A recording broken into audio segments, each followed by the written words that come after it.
Hmm, gue durhaka nggak ya? Halo, selamat datang di YouTube channel Asah Diri bareng gue Bayu.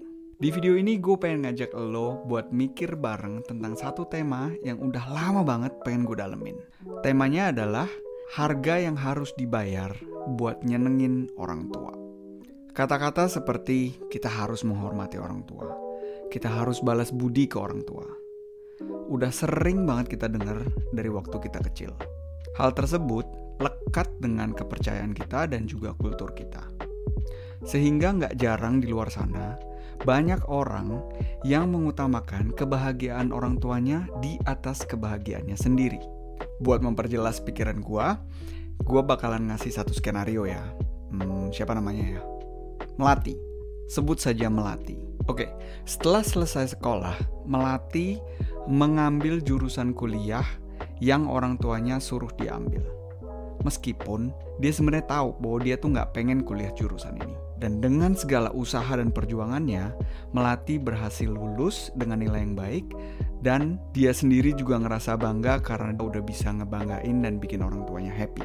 Setelah itu, Melati menikah dan membangun keluarga. Cara Melati mendidik anak, itu mayoritas adalah cara yang orang tuanya kasih tahu ke dia. Dan dia tetap ngelakuin itu meskipun dalam hatinya dia tahu bahwa sebenarnya dia nggak sepenuhnya setuju dengan masukan yang orang tuanya kasih.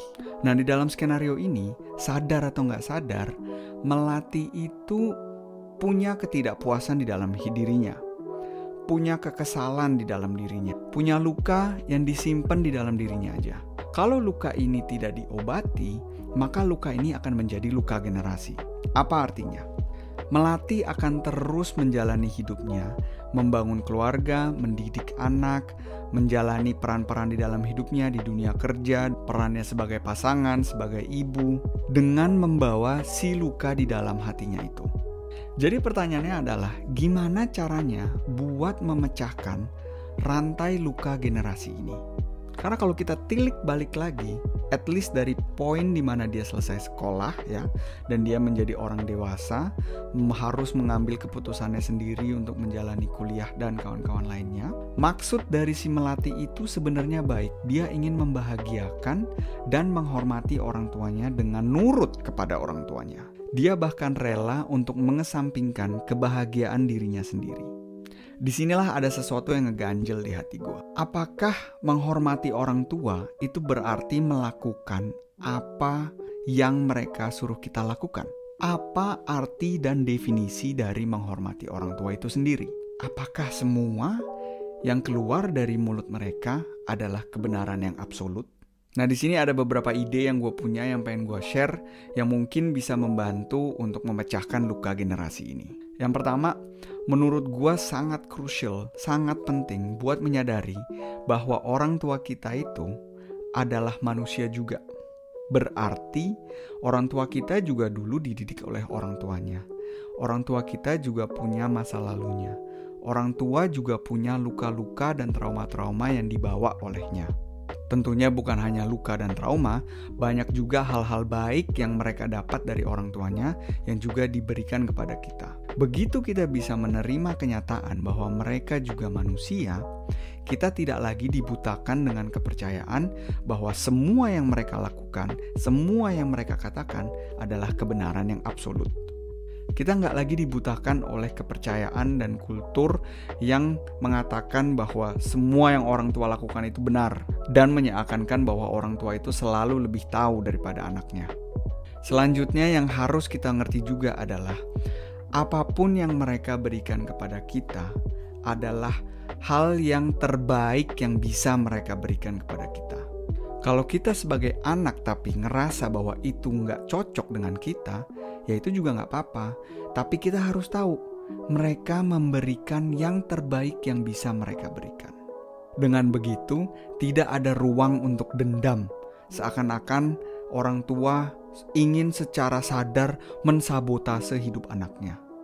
Poin selanjutnya yang penting adalah gimana caranya supaya kita bisa memberikan arti dan definisi dari menghormati orang tua dengan lebih baik lagi. Poin ini gue sadarin ini adalah poin yang lumayan sulit untuk dijalankan karena kultur kita memang udah kental dengan Kepercayaan bahwa anak itu harus manut dengan orang tua. Dan begitu muncul pertanyaan-pertanyaan yang kritis, itu si anak biasanya langsung dicap durhaka oleh lingkungan sekitar, mungkin juga dari orang tuanya sendiri. Justru di sini menurut gua adalah kuncinya. Gimana caranya anak dan orang tua bisa berdiskusi dalam satu level dan bukan lagi di dalam sebuah hierarki di mana orang tua di atas dan anak itu di bawah. Kultur berdiskusi. Berdiskusi bukan berarti akhir dari diskusi semuanya harus menjadi satu pikiran. Berdiskusi berarti menceritakan secara jujur apa pandangan pribadi dan berusaha untuk mengerti lawan diskusinya. Ingat, tujuan dari diskusinya bukan untuk membuat lawan diskusi menjadi setuju dengan apa yang kita percayai. Tapi tujuan dari berdiskusi di antara orang tua dan anak ini adalah berbicara dalam satu derajat, kesempatan untuk mengenal satu sama lain, kesempatan untuk mengenal orang tua lebih dekat lagi, kesempatan untuk mengenal si anak lebih dekat lagi. Sesi diskusi ini adalah satu kesempatan untuk mengesampingkan ego kita, bukan anak itu selalu salah atau anak itu selalu benar, juga bukan orang tua selalu salah atau selalu benar. Ini adalah tempat di mana kita bisa buka-bukaan. Karena menurut gue pribadi, di sesi diskusi inilah adanya kesempatan untuk bisa bersama-sama menentukan arti dan definisi dari menghormati orang tua tersebut. Apa sih sebenarnya harapan dari orang tua gue? Apa sih sebenarnya yang pengen gue lakuin di dalam hidup gue sebagai anak?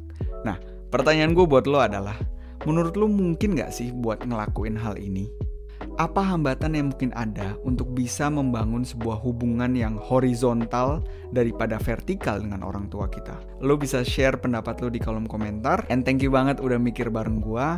Ingat untuk klik like, klik subscribe, dan klik juga loncengnya. Dan gue super excited buat denger story dari kalian.